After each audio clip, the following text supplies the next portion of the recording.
Most people believe success comes only to those with special talent, luck, or perfect timing. They doubt themselves, waiting for proof before acting. But doubt is the real barrier. The truth is, when you trust your own decisions and take bold steps, confidence grows and doors begin to open. The voice that steals dreams. Picture this. You're standing at the edge of a cliff, and below you lies everything you've ever wanted. Your dreams, your goals, your deepest desires, they're all there, waiting for you to take that leap. But there's something holding you back. It's not the height. It's not the distance. It's that voice in your head whispering, you can't do this, you're not good enough, you're not smart enough, you're not worthy enough. That voice has a name. It's called doubt, and it's been with you longer than you care to remember. It was there when you wanted to raise your hand in class but didn't. It was there when you wanted to ask someone out but chickened out. It was there when you had that brilliant idea but convinced yourself someone else had probably thought of it first. That voice has been your constant companion, your uninvited guest, your dream killer. But here's what I want you to understand. That voice is not you. It's not your truth. It's not your reality. It's a learned response, a protective mechanism that your mind created to keep you safe from disappointment, from rejection, from failure. But in trying to protect you from falling, it's also preventing you from flying. You see, doubt is like a thief in the night. It doesn't announce itself with fanfare. It doesn't kick down your door and steal your dreams in broad daylight. No, it's much more subtle than that. It whispers, it suggests, it plants seeds of uncertainty that grow into forests of fear. It makes you question your abilities, your worth, your right to pursue what you want. Think about it. How many times have you talked yourself out of something before you even tried? How many opportunities have you let slip by because you convinced yourself you weren't ready, weren't qualified, weren't deserving? How many dreams have you buried under layers of what if and but what about and I don't think I can? I met a man once who told me he had always wanted to write a book. He had the story in his head, the characters fully formed, the plot completely mapped out. But every time he sat down to write, that voice would start its familiar song. Who are you to think you can write? There are millions of books already. What makes you think yours will be any different? What makes you think anyone will want to read it? Years passed. The story remained in his head, growing stale, losing its vibrancy. One day, he saw a book in a store that was remarkably similar to his idea. Someone else had written it. Someone else had overcome their doubt and brought their vision to life. And there he stood, holding in his hands what could have been his creation, his contribution to the world. That's the cost of doubt. It doesn't just prevent you from getting what you want, it ensures that someone else will get it instead. While you're sitting on the sidelines, questioning your abilities, someone with half your talent, but twice your courage, is out there making it happen. But here's the thing about doubt. It's not based on facts. It's based on fear. It's based on past experiences, on things people said to you, on failures you've experienced, on rejections you've faced. It's based on a story you've been telling yourself for so long that you've forgotten it's just a story, not the truth. The truth is that you have within you right now everything you need to get what you want. The truth is that your dreams chose you just as much as you chose them. The truth is that the very fact that you can conceive of something, that you can imagine it, that you can desire it, means you have the capacity to achieve it. Your doubt is not a reflection of your limitations, it's a reflection of your untapped potential. Every time that voice says you can't, it's really saying you haven't yet. Every time it whispers you're not good enough, it's really whispering you're capable of becoming better. Every time it suggests it's too hard, it's really suggesting it's worth the effort. So why do we listen to this voice? Why do we give it so much power over our lives? Because somewhere along the way, we learned that it was safer to expect nothing than to risk everything. We learned that it was easier to live with the pain of regret than to face the possibility of failure. We learned that it was more comfortable to stay small than to risk being seen, being judged, being criticized. But comfort is the enemy of greatness. Safety is the enemy of success, and doubt is the enemy of dreams. If you want to get what you want, if you want to live the life you've imagined, if you want to become the person you know you can be, then you must learn to silence that voice of doubt and amplify the voice of possibility. The question is not whether you have what it takes to succeed. The question is whether you have what it takes to begin. And that begins with recognizing that the voice of doubt is not your voice. It's the voice of your fears, your past, your limitations. Your real voice, your authentic voice, your powerful voice is the one that whispers, "What if I can?" instead of "What if I can't?" Today, we're going to learn how to turn down the volume on doubt and turn up the volume on belief. We're going to discover how to stop being your own worst enemy and start being your own best advocate. We're going to explore how to transform the voice that has been holding you back into the voice that propels you forward. Because the life you want is waiting for you. The dreams you've harbored are calling your name. The person you're meant to become is standing at the edge of your consciousness, ready to emerge. All you have to do is take that first step, speak that first word, make that first move. All you have to do is stop doubting yourself and start believing in the magnificent possibility that is you. The architecture of self-doubt. Let me tell you something that might surprise you. You weren't born with doubt. No child comes into this world questioning their worth, their abilities, their right to dream big dreams. Watch a toddler for 5 minutes and you'll see pure, unbridled confidence. They believe they can climb any mountain, befriend any stranger, master any skill. They don't question whether they deserve love, attention, or success. They simply expect it. So what happens? How do we go from that state of natural confidence to the self-doubting adults we often become? The answer lies in understanding what I call the architecture of self-doubt, the blueprint of beliefs, experiences, and patterns that construct the prison of limitation we so often find ourselves trapped within. The first brick in this architecture is criticism, not constructive feedback that helps us grow, but harsh, destructive criticism that tears us down. It might have come from parents who thought they were preparing us for a cruel world. It might have come from teachers who believed that humility was more important than confidence. It might have come from peers who dealt with their own insecurities by making others feel small. Each criticism was like a chisel, slowly carving away at our natural confidence. You're not smart enough. You're too sensitive. You'll never amount to anything. Who do you think you are? These words, spoken in moments of frustration or carelessness, became the foundation stones of our self-doubt. But criticism alone doesn't build the architecture of doubt. The second crucial element is comparison. From an early age, we're taught to measure ourselves against others. Our grades are compared to our classmates. Our achievements are measured against our siblings. Our appearances are contrasted with those of our friends. And in this constant comparison, we learn to see ourselves as lacking, as insufficient, as somehow less than. What we fail to understand is that comparison is the thief of joy and the mother of doubt. When we compare our behind-the-scenes struggles with others' highlight reels, when we measure our Chapter 1 against someone else's Chapter 20, when we contrast our potential with someone else's achievements, we're not getting an accurate picture.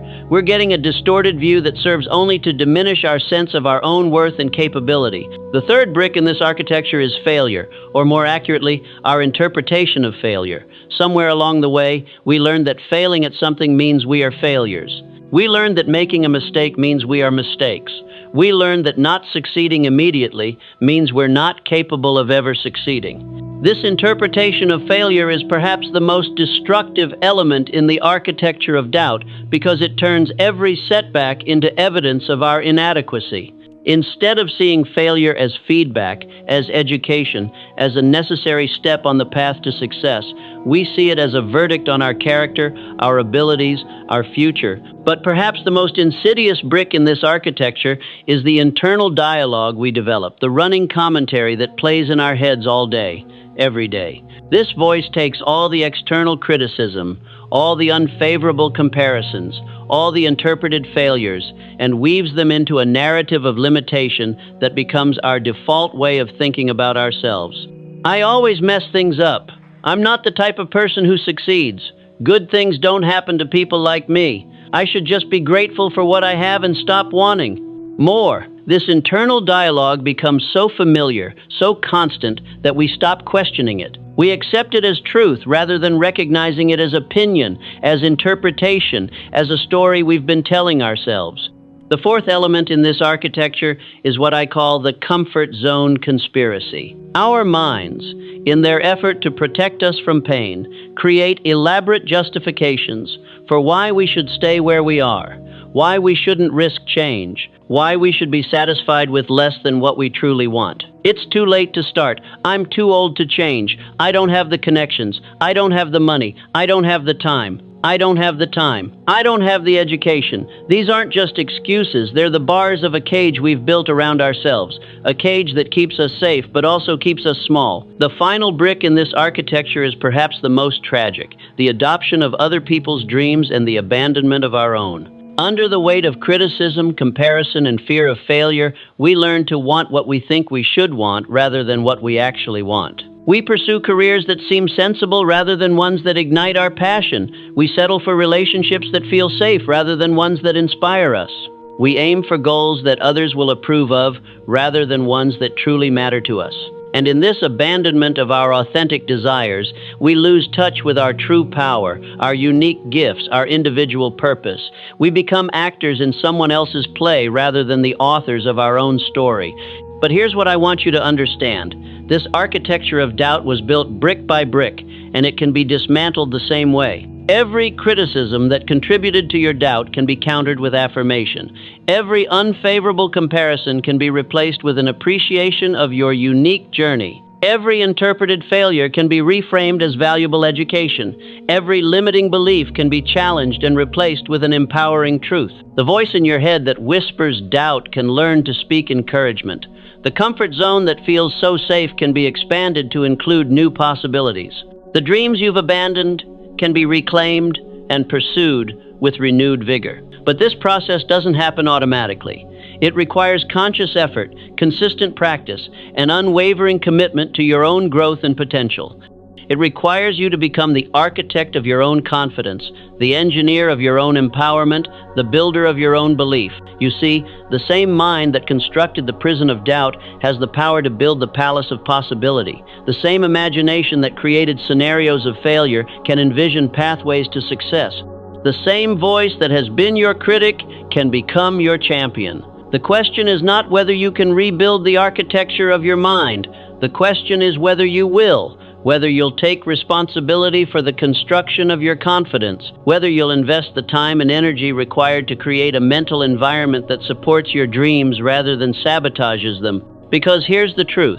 You are not a victim of your thoughts. You are their creator. You are not a prisoner of your past. You are the author of your future. You are not limited by your history. You are empowered by your possibility. The weight of others' opinions. There's a story I want to share with you about a young artist who spent years painting in secret. She had talent, real, undeniable talent, but she kept her canvases hidden in the back of her closet, away from the eyes of the world. When asked why she didn't share her work, her answer was always the same: what if people don't like it? What if they think it's terrible? What if they laugh? This young woman had allowed the opinions of people who had never even seen her work to dictate her actions. She had given strangers, critics, and even friends the power to determine the fate of her dreams before she had even dared to pursue them. She was carrying the weight of others' opinions, and that weight was crushing her spirit. How many of us live this way? How many of us make decisions based not on what we want, not on what we believe is right, not on what aligns with our values and dreams, but on what we think others will think of us? How many of us have become prisoners of perception, slaves to the approval of people whose opinions, when we really examine them, shouldn't matter at all? The weight of others' opinions is one of the heaviest burdens we can carry, and yet it's entirely self-imposed. No one forces us to care what they think. No one requires us to seek their approval. No one demands that we sacrifice our dreams on the altar of their acceptance. We choose to carry this weight, often without even realizing we're doing it. But why do we do this? Why do we give others so much power over our lives? The answer lies in our fundamental human need for connection and belonging. We're social creatures, wired to seek acceptance from our tribe. In ancient times, being rejected by the group could mean death, so our brains evolved to prioritize acceptance above almost everything else. But here's what our primitive brains don't understand. The opinions of others are not facts. They're not universal truths. They're not divine pronouncements that determine our worth or our potential. They're simply perspectives colored by the experiences, biases, fears, and limitations of the people who hold them. When someone says you can't do something, they're often really saying they can't do it. or they're afraid to try. When someone criticizes your dreams, they're often revealing their own regrets about the dreams they abandoned. When someone doubts your abilities, they're often projecting their own insecurities onto you. I once knew a man who wanted to start his own business. He had a solid plan, sufficient savings, and years of experience in his industry. But every time he was about to take the leap, he would talk to his family, his friends, his colleagues, and every time they would fill his head with doubt. "It's too risky," they said. "What if you fail?" they asked. "You should be grateful for your steady job," they advised. These people weren't evil. They weren't trying to sabotage his dreams. They were genuinely concerned for his well-being. But their concern was based on their own fears, their own limiting beliefs, their own relationship with risk and possibility. They couldn't see what he could see because they weren't looking through his eyes, living his life, feeling his passion. For years, he listened to them. For years, he stayed in his safe, secure, soul-crushing job because other people thought it was the smart thing to do. And every year, his dream grew dimmer, his passion grew weaker, his regret grew stronger. Finally, at the age of 55, he realized something profound. He had been living his life according to other people's rules, other people's fears, other people's definition of success and security. He had been carrying the weight of their opinions for so long that he had forgotten what his own opinions were. So he stopped asking for permission to live his life. He stopped seeking approval for his dreams. He stopped weighing every decision against the scale of others' expectations, and he started his business. Was it easy? Was it risk-free? Of course not. But was it worth it? Absolutely. Because for the first time in decades, he was living authentically, pursuing his passion, honoring his vision. He had discovered that the weight of others' opinions was nothing compared to the weight of his own regret. Here's what I want you to understand. Other people's opinions of you are none of your business. They belong to them, not to you. They reflect their reality, not yours. They reveal their character, not yours. You can't control what others think of you, but you can control how much importance you place on their thoughts. The people who matter, the people who truly love and support you, will encourage your dreams even when they don't understand them. They'll cheer for your success even when it makes them uncomfortable. They'll believe in your potential even when they can't see the path you're taking. And the people who don't? The people who criticize your dreams, who doubt your abilities, who try to keep you small, their opinions are not your truth.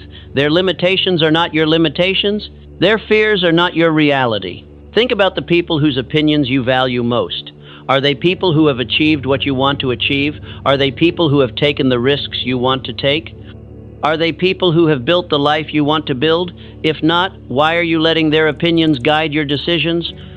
It's like asking someone who's never learned to swim to teach you how to dive. It's like asking someone who's afraid of heights to guide you up a mountain. It's like asking someone who's never traveled to plan your journey to a foreign land. Their advice might be well-intentioned, but it's not informed by experience, by success, by the very thing you're trying to achieve. The truth is, most people will try to talk you out of your dreams not because they don't believe in you, but because they don't believe in themselves. They've given up on their own possibilities, so they can't imagine you achieving yours. They've settled for less than they wanted, so they think you should too. They've let fear win in their own lives, so they think you should let it win in yours. But you don't have to carry their weight. You don't have to live their limitations. You don't have to adopt their fears or accept their version of what's possible for your life. The question you need to ask yourself is not, what will people think, but what do I think? Not what will others say, but what do I want to say with my life?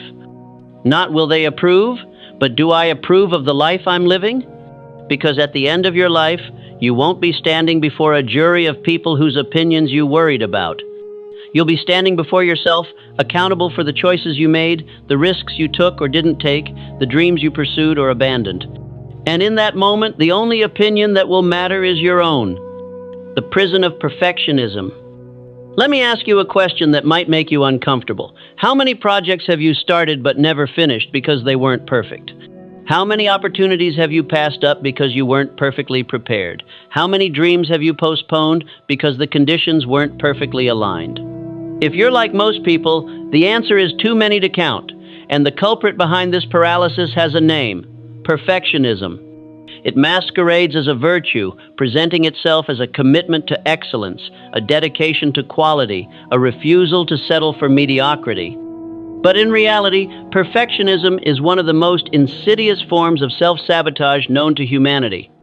Perfectionism is doubt dressed up in fancy clothes.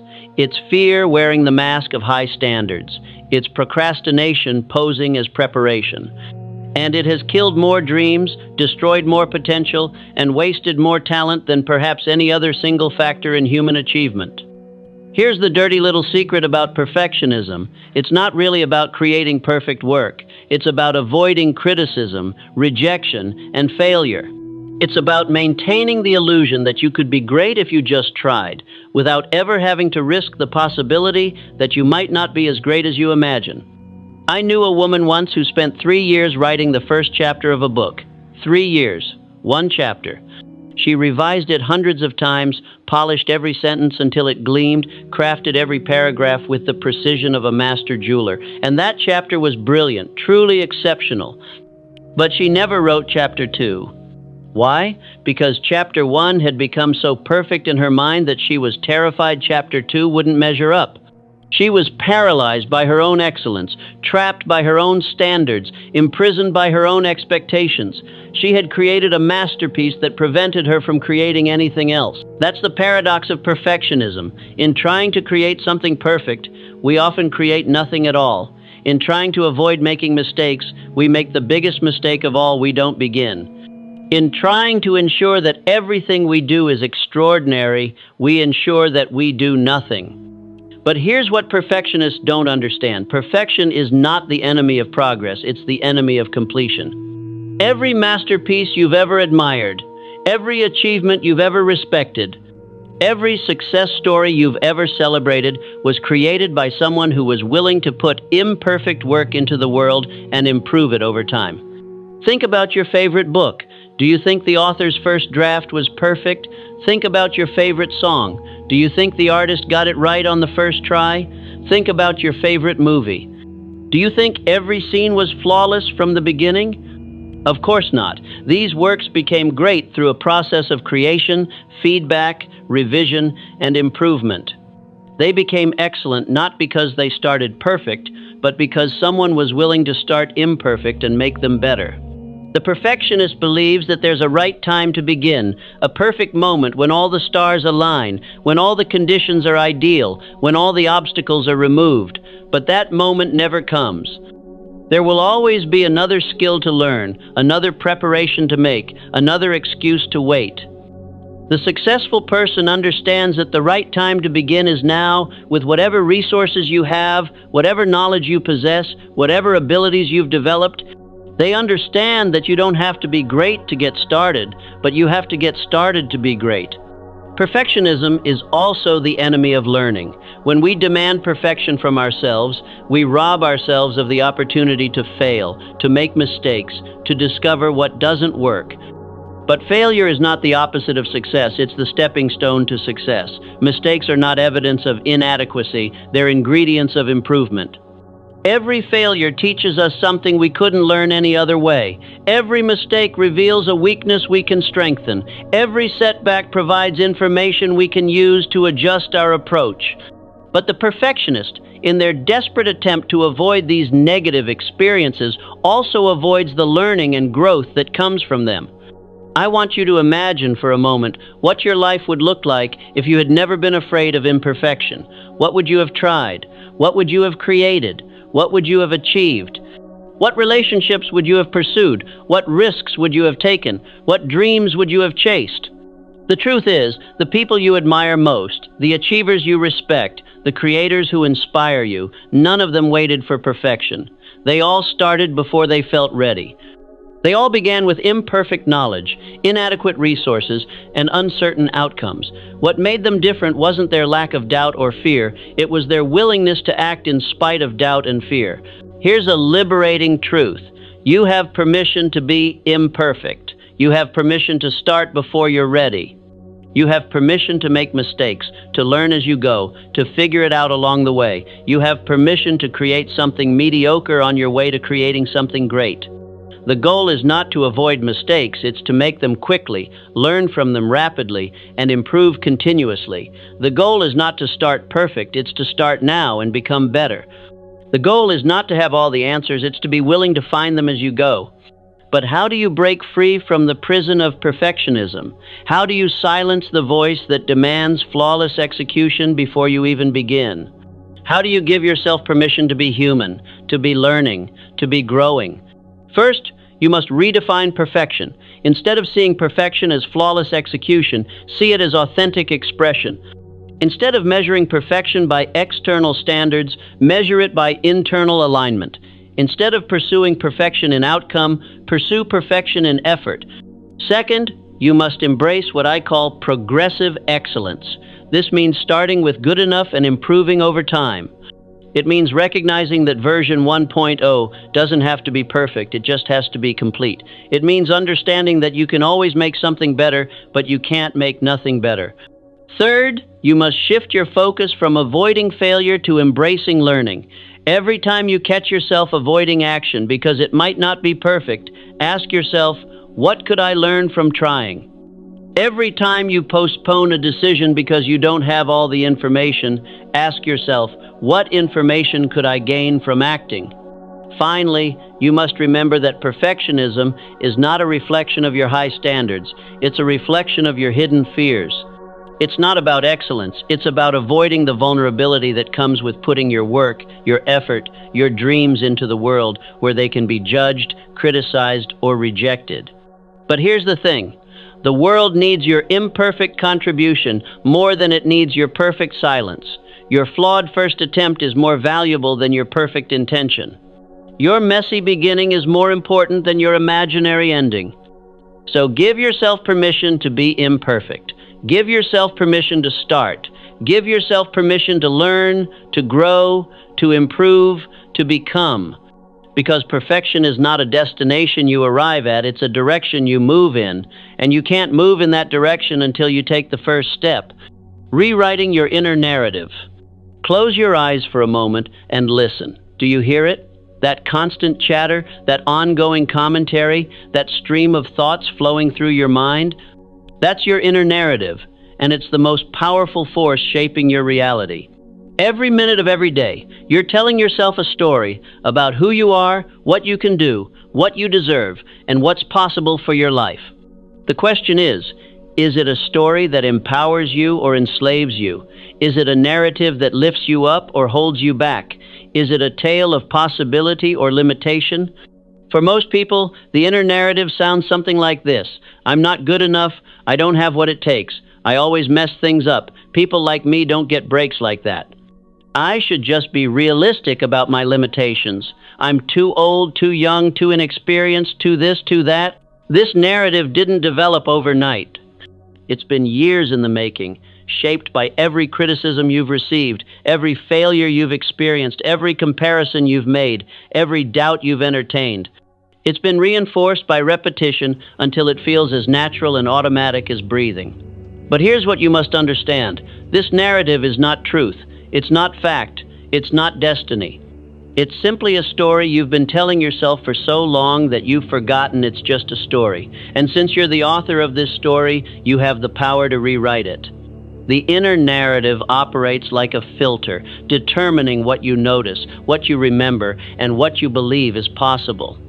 If your narrative says you're unlucky, you'll notice every misfortune and overlook every blessing. If your narrative says you're incompetent, you'll remember every mistake and forget every success. If your narrative says you're unworthy, you'll focus on every rejection and ignore every acceptance. This is why two people can experience the exact same event and come away with completely different interpretations. It's not the event itself that determines their experience. It's the story they tell themselves about the event. Let me share with you the story of two men who both lost their jobs on the same day from the same company. The first man's inner narrative told him, "This always happens to me. I'm a magnet for bad luck. I'll probably never find another job as good as this one. I'm getting older, and nobody wants to hire someone my age. This is a disaster." The second man's inner narrative told him, "This is unexpected, but maybe it's an opportunity in disguise. I've been feeling stuck in that position anyway." Maybe this is the universe's way of pushing me towards something better. I have valuable experience and skills that any company would be lucky to have. Same event, same circumstances, completely different stories, and those different stories led to completely different outcomes. The first man spent months wallowing in self-pity, applying half-heartedly for positions, and eventually settling for a job that paid less and offered fewer opportunities than his previous one. The second man spent 2 weeks networking, reached out to contacts he hadn't spoken to in years, and landed a position that was not only better than his previous job, but launched him into an entirely new level of his career. The difference wasn't in their qualifications, their experience, or their circumstances. The difference was in their inner narrative. Your inner narrative is like a computer program running in the background of your mind, constantly processing information and generating responses based on its coding. If the program is coded with limiting beliefs, it will generate limiting responses. If it's coded with empowering beliefs, it will generate empowering responses. The beautiful thing is that you can reprogram this system. You can rewrite the code. You can change the narrative. But it requires conscious effort, consistent practice, and unwavering commitment to a new story. The first step in rewriting your inner narrative is becoming aware of it. Most people go through their entire lives without ever really listening to the story they're telling themselves. They accept it as background noise, as natural as their heartbeat. But you can't change what you don't acknowledge. Start paying attention to your self-talk. What do you say to yourself when you look in the mirror? What thoughts run through your mind when you face a challenge? What story do you tell yourself about your past, your present, and your future? Listen without judgment, just observe. You might be shocked by how negative, how limiting, how unkind your inner narrative really is. Once you've identified the old narrative, you can begin crafting a new one. This isn't about lying to yourself or engaging in wishful thinking.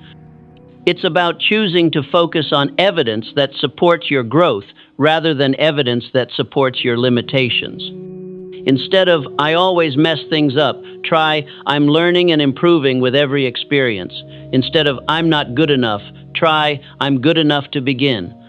And I'll become better as I go. Instead of, people like me don't succeed, try, I'm capable of creating my own unique path to success. The key is to make your new narrative believable to your subconscious mind. If you've been telling yourself you're a failure for 20 years, you can't suddenly start saying you're a genius and expect your mind to buy it. But you can start saying you're capable of learning, you're willing to grow, you're open to possibility. Your new narrative should be present-focused rather than past-focused. Instead of dwelling on what you've done wrong, focus on what you can do right. Instead of rehearsing your failures, rehearse your potential. Instead of replaying your limitations, imagine your possibilities. It should also be action-oriented rather than outcome-oriented. Instead of, I will be successful, try, I take action toward my goals every day. Instead of, I will be wealthy, try, I make wise financial decisions and seek new opportunities. This keeps you focused on what you can control your actions rather than what you can't control specific outcomes. Your new narrative should be growth-focused rather than fixed-focused. Instead of, I am this way, try, I am becoming this way. Instead of, I can't do that, try, I can't do that yet. This simple addition of yet transforms a statement of limitation into a statement of possibility. But rewriting your inner narrative isn't just about changing your self-talk. It's also about changing your focus. What you focus on expands. If you focus on your problems seem to multiply. If you focus on your possibilities seem to increase. Start looking for evidence that supports your new narrative. If you're working on believing you're capable, notice every small success, every problem you solve, every challenge you overcome. If you're working on believing you're worthy, notice every kindness shown to you, every opportunity offered, every moment of appreciation you receive. This isn't about ignoring reality or pretending problems don't exist. It's about balancing your perspective, giving equal attention to what's working as what isn't, noticing your strengths as much as your weaknesses, acknowledging your growth as well as your setbacks. Remember, your brain is like a search engine. Whatever you program it to look for, it will find. If you program it to look for evidence of your inadequacy, it will find plenty. If you program it to look for evidence of your capability, it will find that too. The process of rewriting your inner narrative takes time. You're essentially rewiring neural pathways that have been carved deep by years of repetition. Be patient with yourself. Be persistent in your practice. Be compassionate when you catch yourself reverting to the old story.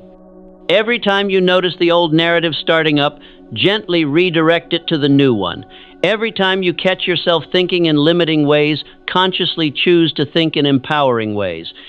Every time you hear the voice of doubt, respond with the voice of possibility. This isn't positive thinking for the sake of positive thinking. This is strategic thinking for the sake of strategic living. You're not changing your thoughts to feel better, you're changing your thoughts to live better, to act better, to achieve better. Because here's the truth, the story you tell yourself about yourself becomes the life you live. The narrative you choose becomes the reality you create. The thoughts you think become the actions you take, and the actions you take become the results you get. So, what story will you choose to tell? What narrative will you write? What reality will you create? The pen is in your hand, the page is blank, and the next chapter of your life is waiting to be written. The courage to begin. There's a moment that exists in every dream, every goal, every aspiration. It's the moment between wanting and doing, between thinking and acting, between hoping and beginning. In that moment, everything hangs in the balance. It's the moment that separates those who live their dreams from those who simply dream them. That moment requires one thing above all else, the courage to begin. Courage is perhaps the most misunderstood virtue in human experience. Most people think courage means the absence of fear, the lack of doubt, the certainty of success. But that's not courage, that's either ignorance or arrogance. True courage is feeling the fear, acknowledging the doubt, recognizing the uncertainty, and moving forward anyway.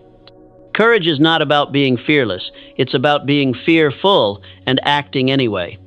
It's about looking at the gap between where you are and where you want to be and deciding to leap, even when you can't see the other side.